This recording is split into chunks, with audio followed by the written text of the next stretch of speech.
Shalom, Bapak Ibu Saudara. Kita melanjutkan studi kita kristalisasi, dan ini masih kitab Kejadian. Kita akan ambil tema hati nurani dan ketaatan atau ketidaktaatan putra-putra atau putra Elohim. Ya, ini tema berkaitan karena ketika manusia jatuh dalam dosa, tidak taat, Adam, manusia pertama itu, Adam dan Hawa mendapatkan hati nurani. Apa itu hati nurani? Yaitu suatu organ yang berfungsi untuk memberikan pengetahuan yang baik dan yang jahat, ya. Karena yang dimakan oleh Adam dan Hawa itu adalah pohon pengetahuan yang baik dan yang jahat. Nanti kita akan bandingkan antara ketidaktaatan manusia pertama itu Adam dan juga ketaatan daripada manusia kedua yaitu Kristus. Itu kalau nanti kita lihat sampai sejauh mana kita bisa membahas hal ini, ya. Nah, mari kita melihat dulu beberapa ayat. Kejadian 2 ayat 25. Di sini dikatakan begini. Mereka keduanya telanjang, manusia dan istrinya itu, tetapi mereka tidak merasa malu. Kemudian pasal 3 ayat 6 dan 7. Waktu mereka makan, ayat 7 ada, ketika mereka makan pohon pengetahuan itu, maka terbukalah mata mereka berdua, dan mereka tahu bahwa mereka telanjang, lalu mereka menyemat daun pohon ara, ya, dan membuat kawat. Ini berbicara tentang hati nurani dulu lah kita, ya. Hati nurani bahwa ketika Adam diciptakan, dia itu dalam kondisi kesucian anak-anak. Ya, dia belum kudus karena belum mengambil pohon kehidupan. Itu life itu kudus itu kan sifat dasar daripada Elohim, ya. Atribut, salah satu atribut Elohim itu kudus. Dan Elohim yang digambarkan pohon kehidupan itu belum dimakan oleh Adam. Jadi Adam itu belum kudus, tapi juga dia belum berdosa. Nah, dia dalam kondisi innocence, ya, istilahnya kesucian anak-anak.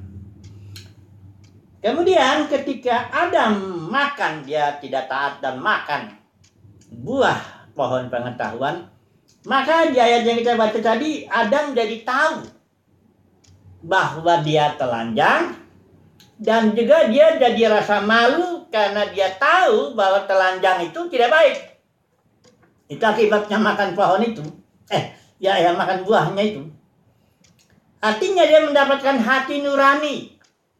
Karena hati nurani manusia ini ngajarin dia. Telanjang itu tidak baik, memalukan, dan yang paling yang bagus itu berpakaian. Kita sudah bahas mengenai hal ini, tapi yang kita akan bahas mengenai hati nurani ini adalah bahwa Tuhan mengatur manusia melalui berbagai tahap yang dalam istilah teologi itu biasa dibilang dispensasi. Kita sudah bahas ini, ya. Dispensasi itu berasal dari istilah Yunani oikonomia. Oikos itu artinya itu ada beberapa, ada 7 kali kalau nggak salah muncul dalam Perjanjian Baru. Oikos itu artinya rumah. Nomos itu artinya hukum atau aturan-aturan. Jadi kalau oikonomia Elohim itu artinya pengaturan kerumah tanggaan Elohim. Dan biasa diterjemahkan dalam bahasa Inggris itu administration, dispensation, management, ya, atau ekonomi, ya, itu juga sama, ya. Jadi bagaimana Elohim mengatur manusia, mengatur rumah tangganya dalam tiap periode, ya. Nah, para ahli teologi dispensasi ini membagi menjadi 7 periode, ya. Mereka bilang periode yang pertama itulah Adam ketika dia belum kudus, belum juga berdosa. Mereka menyebutnya dispensasi innocence di Taman Eden. Mereka bilang begitu, ya. Yang kedua, ketika Adam jatuh, maka dia mendapatkan hati nurani. Maka Tuhan mengelola manusia melalui hati nuraninya.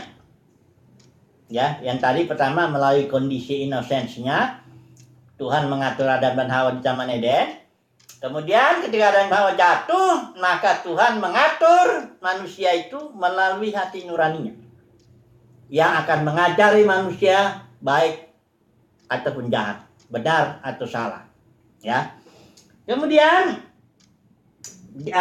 dispensasi yang ketiga itu adalah pemerintahan manusia, di mana dikatakan dalam kitab itu Nuh ini, ya, dikatakan siapa yang menumpahkan darah manusia, maka akan ditumpahkan juga darahnya oleh manusia. Jadi Tuhan memakai pemerintahan manusia untuk mengatur perilaku manusia itu. Kalau dia buat jahat, maka dia terkena pengadilan pemerintahan manusia ini. Itu sebabnya Paulus bilang dalam Roma 13, nggak ada pemerintah yang tidak berasal dari Tuhan. Jadi karena Tuhan memakai pemerintahan untuk membalas orang yang bikin jahat dan memberi pujian kepada orang yang bikin baik. Makanya kita jangan melawan pemerintah. Itu Roma pasal 13, ya. Ini yang ketiga, ya, dispensasi ketiga, pemerintahan manusia. Kemudian dispensasi berikut, para teolog ini membaginya, mereka menyebut dispensasi janji Abraham itu, ya. Kemudian ketika Musa, mereka menyebut dispensasi hukum Taurat khusus Israel, ya. Jadi Israel diatur oleh suatu hukum yang namanya hukum Taurat. Tuhan mengatur bangsa Israel melalui hukum Taurat itu. Kemudian ketika Tuhan datang, maka Tuhan mengatur manusia dengan yang namanya hukum roh, mengikuti Roh Kudus, ya. Ya. Kemudian dispensasi yang keenam, itu kasih karunia, ya. Mereka menyebutnya dispensasi kasih karunia, ya. Kemudian yang ketujuh, dispensasi terakhir itu dikatakan para teolog dispensasional ini bilangnya dispensasi kerajaan, kingdom. Ada 7, ya. Jadi inti daripada dispensasi itu bagaimana Elohim mengatur manusia dalam pengelolaan rumah tangganya. Yang pertama, dia mengatur Adam dan Hawa di Taman Eden melalui kondisi yang disebut innocence. Yang kedua, Tuhan mengatur manusia ketika Adam jatuh melalui hati nuraninya, yang akan mengajarkan baik dan jahat.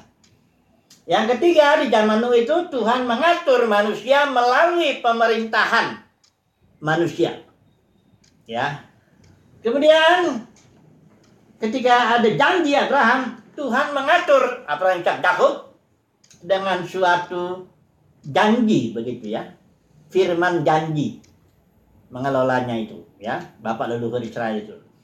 Kemudian yang kelima, Tuhan mengatur manusia atau bangsa Israel melalui hukum Taurat itu. Kemudian yang keenam, kasih karunia, Tuhan mengatur manusia melalui rohnya, hukum roh, ya. Nah, kemudian yang ketujuh, nanti Tuhan mengatur manusia bumi ini bahkan melalui satu kerajaan sorga yang termanifestasi di bumi. Nah, ini menurut para teolog dispensasi, ya. Jadi, coba kita langsung ambil dulu apa. Kalau saya enggak seperti ini. Saya lebih senang membagi zaman itu, pengelolaan Elohim itu. Dan pertama dari kepala manusia, ya. Dispensasi Adam yang pertama, yang kedua dispensasi Nuh, yang ketiga dispensasi Abraham, yang keempat dispensasi Musa, yang kelima ini saya menyebutnya dispensasi para pemenang, Karena Yesus itu mencari para pemenang. Kemudian berikut yang ke-6 itu dispensasi yang kelima ya.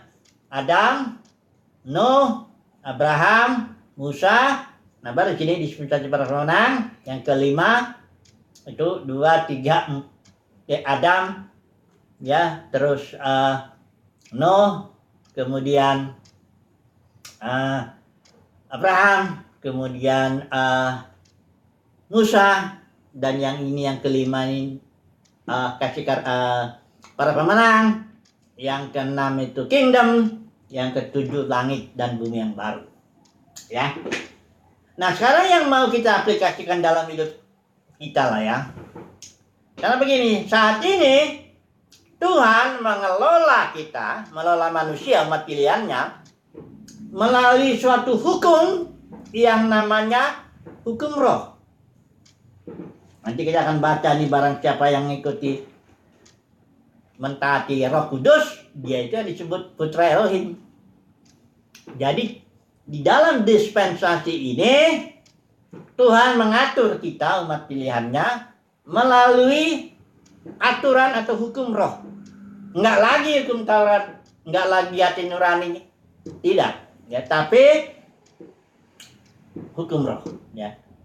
Ini bukan berarti kita tidak pakai hati nurani, karena hati nurani kita ini yang sudah Adam dan Hawa itu jatuh, dia hidup oleh hati nuraninya, itu nggak membawa dia kepada Tuhan. Hati nurani tidak mungkin, malah Adam itu bersembunyi ketika dia mendapatkan hati nurani, dan hati nuraninya bahkan dicemarkan. Itu makanya kita ini yang dipulihkan oleh Roh Kudus, kita mendapatkan hati yang baru. Yehezkiel 36 ayat 26 dan 27. Itu dikatakan bahwa aku akan memberikan kepadamu hati yang baru, termasuk hati nurani yang baru. Kemudian ayat 27-nya, Rohku akan kuberikan diam di dalam kamu. Jadi kita yang sudah mengalami pembaharuan lah ya, itu mendapat hati nurani yang baru. Yang kedua, mendapat Roh Kudus juga. Jadi dalam kita mengikuti hukum roh, kita tidak mengikuti hati nurani yang akibat jatuh dalam dosa itu. Tidak. Karena itu hati nurani yang udah cemar. Ya. Seringkali kita lakukan kehendak Tuhan, atau hati nurani kita menuduh. Iblis juga bisa pakai itu. Nah, ini makanya dalam dispensasi saat ini kita hanya mutlak belajar mengikuti pimpinan roh. Dan hati nurani kita dibersihkan tentu, karena kita memiliki yang baru, maka hati nurani kita nggak menuduh kita, ya, tidak berbuat salah lah, ya, begitu ya. Nah, ini dalam dunia kekristenan saat ini, ini masalahnya nggak sepenuhnya diajarkan orang mengikuti pimpinan roh. Karena para pemimpin agama dalam dunia kekristenan mengajarkan juga aturan-aturan agamawi. Ibadah mesti di gedung ini, di gedung itu. Harus melakukan liturgi yang begini, yang begitu. Harus mentaati aturan organisasi yang begini dan begitu. Harus memberikan perpuluhan, buah sulung begini, begitu, dan sebagainya. Sehingga dalam dunia kekristenan tidak mungkin lagi seseorang itu mentaati sepenuhnya pimpinan Roh Kudus. Ya. Karena sudah campur aduk antara aturan Roh Kudus plus aturan agamawi. Nah, jadi tapi umat pilihan Tuhan akan dibebaskan daripada aturan-aturan agamawi itu. Umat pilihan Tuhan akan diajar, dibentuk, nanti kita masuk ke sini ya. Diajar, dibentuk melalui penderitaan untuk taat hanya kepada pimpinan roh, ya. Oke, sekarang kita masuk poin kedua ini. Ketidaktaatan dan ketaatan putra-putra Elohim ini, ya. Yang pertama kita udah lihat ya. Nah, kita baca ayatnya ya. Kepada kita minta bantuan dari surat Roma ini ya. Surat Roma, dia minta bantuan. Saya pakai LAI aja ya. Atau GLT, boleh. Ini bukan hanya ketaatan ya, kuasa ketaatan dan juga kuasa ketidaktaatan. Mari kita lihat dulu ya, Roma pasal 5 dulu ya. Ayat 19.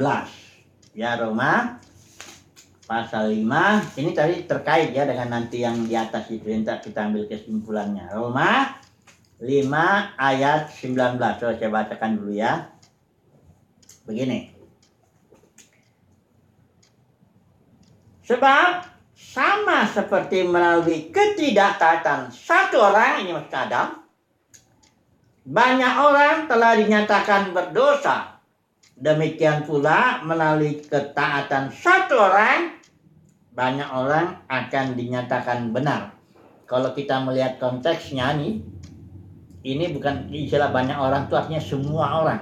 Karena di ayat yang 12, sebab sama seperti dosa telah masuk ke dalam dunia melalui satu orang, dan maut, ini pada dosa maut ya, masuk melalui dosa itu, demikian juga maut menjalar kepada semua manusia. Karena tidak ada satupun manusia yang lahir di bumi ini yang tidak terkena sengat maut itu. Ya. Jadi dikatakan di sini karena semua orang telah berbuat dosa. Nah ini dia ya. Sekarang saya mau bicara dulu apa yang dimaksud ketaatan ini. Ya, kalau istilah di Roma pasal 5 19 ini ya, ketaatan itu istilah Yunaninya parakoe, itu artinya keliru mendengar. Itu ketidaktaatan ya, keliru mendengar, setelah itu berbuat berdasarkan pendengarannya itu yang keliru itu. Itu kalau istilah Yunani parakoe, tidak taat ya. Kemudian kalau ketaatan istilahnya Yunani itu hupako. Hupako ini artinya mendengar dengan benar ya. Kemudian taat berdasarkan pendengarannya. Jadi dari sini kelihatan bahwa soal taat atau tidak taat itu memang tergantung mendengarnya. Maka dalam kitab Injil dikatakan perhatikanlah cara kamu mendengar itu. Karena kuncinya begitu kita mendengar sesuatu yang salah dan kita percaya itu, maka kita akan melakukan kekeliruan dan bertindak salah. Ya. Jadi iya pendengaran itu, makanya iman itu lahir, banyak orang tahunya iman lahir dari pendengaran, betul. Tapi kalau orang salah mendengar, keliru ya mendengar itu, maka yang dilahirkan itu ketidakpercayaan atau kekeliruan. Jadi mendengar ini kuncinya ini. Ya. Coba dulu sekarang kita melihat bagaimana kita masuk poin terakhir lah dulu ini. Sebelum kita ambil kesimpulan. Bagaimana caranya belajar taat? Nah ini ya. Kita lihat contoh dulu dari Yesus yang taat itu. Ya, ingat ya. Ketidaktaatan Adam menyebabkan semua manusia jatuh ke dalam kesia-siaan atau hidup dalam alam maut yang dikuasai iblis. Kemudian ketaatan Yesus, karena dia malah lebih lagi membuat semua orang menjadi orang yang dibenarkan. Ini kita banyak ayatnya di surat Roma, kita nggak bahas itu ya. Tapi begitulah, kuasa ketidaktaatan Adam kalah dia dengan kuasa ketaatan Yesus. Nah, jadi kalau satu orang ini, karena satu orang, semua orang jatuh dalam kuasa maut, maka upah dosa maut ya, bukan neraka kekal ya. Akibat satu orang, Adam, semua jatuh dalam kuasa maut, maka oleh ketaatan satu orang Yesus Kristus, semua orang pada akhirnya akan dibenarkan. Hanya di zaman ini, hanya Tuhan pilih para pemenangnya. Ya. Oke, mari kita masuk satu poin sebelum kita ambil kesimpulan lah ya. Bagaimana seseorang itu belajar menjadi taat? Kita lihat cara Yesus ini dulu. Ya. Mari kita baca dulu sebentar, minta bantuan dulu. Ibrani pasal 5 ayat yang ke-7. Ya, coba kita baca ini. Ibrani pasal 5 ayat yang ke-7.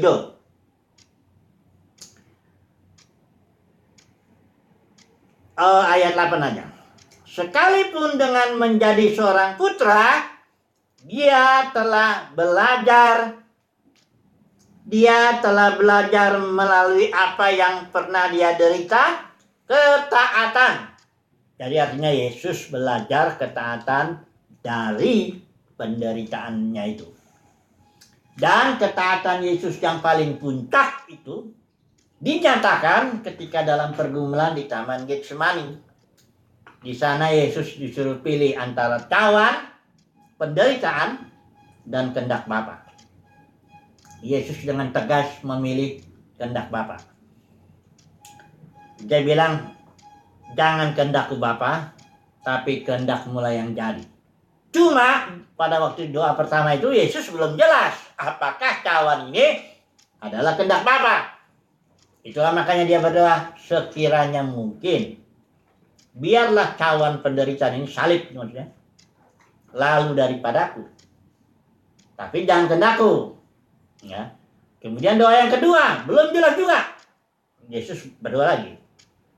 Seandainya mungkin, biarlah cawan penderitaan ini lalu daripadaku, tapi jangan kehendakku, melainkan kehendakmu. Barulah yang ketiga itu, Tuhan menyatakan bahwa kehendaknya adalah meremukkan dia. Ini sesuai dengan Yesaya 53, nubuat tentang Yesus. Kemudian karena Yesus itu memilih kehendak Bapa, jadi dia bukan memilih cawan penderitaan, bukan. Dia memilih kehendak Bapa. Ketika Yesus memilih kehendak Bapa, dia ditangkap, dia bilang, masakan cawan yang diberikan oleh Bapakku tidak kuminum. Disinilah ketaatan yang sampai kepada tingkat kematian lah.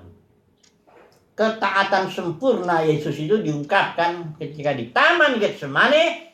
Dia memilih kehendak Bapa, sekalipun kehendak Bapa itu cawan penderitaan itu.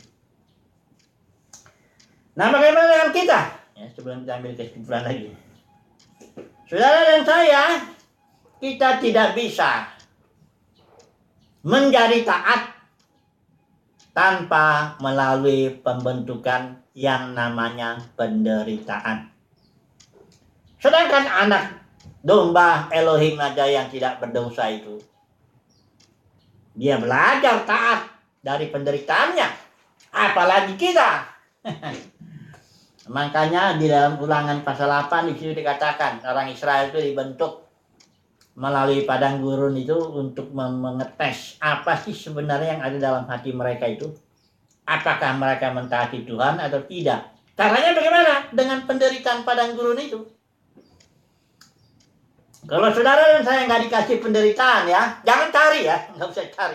Penderitaan itu nggak bisa dicari, pilih aja kehendak Tuhan, kehendak Bapa. Pasti kita akan menderita. Diatur kok itu ya. Udah diatur, tiap penderitaan itu beda. Ada orang yang menderita karena penyakit, ada yang menderita, anak Tuhan menderita karena hal-hal ekonomi, ada yang menderita karena barangkali dalam tantangan dalam rumah tangga dan sebagainya itu. Pendeknya apapun juga penderitaan itu diatur, diukur oleh Bapa di surga supaya keluar dulu yang di dalam ini. Dites dulu. Ya. Apakah kita ini mau mengikut Tuhan, mentaati atau tidak?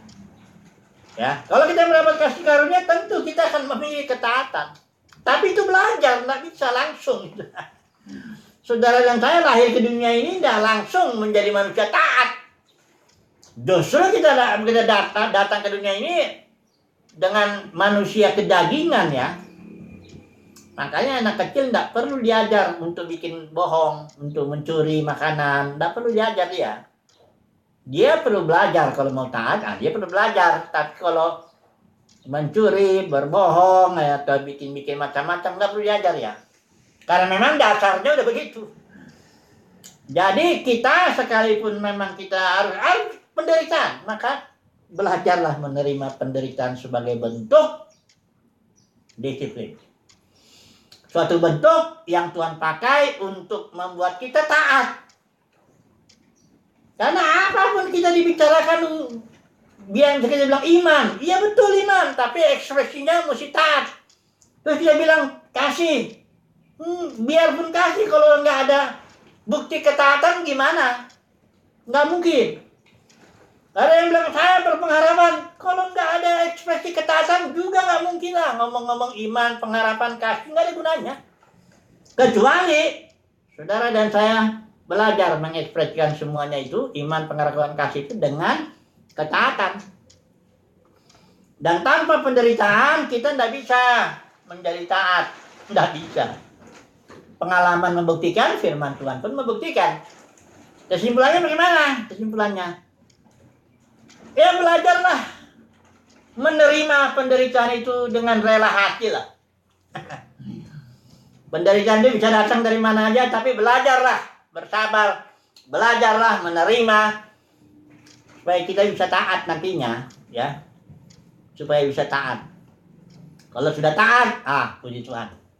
Akhirnya kita akan dimanifestasikan bersama dengan Kristus, ya. Ini aja dulu, nanti besok kita sambung lagi. Haleluya. Amin.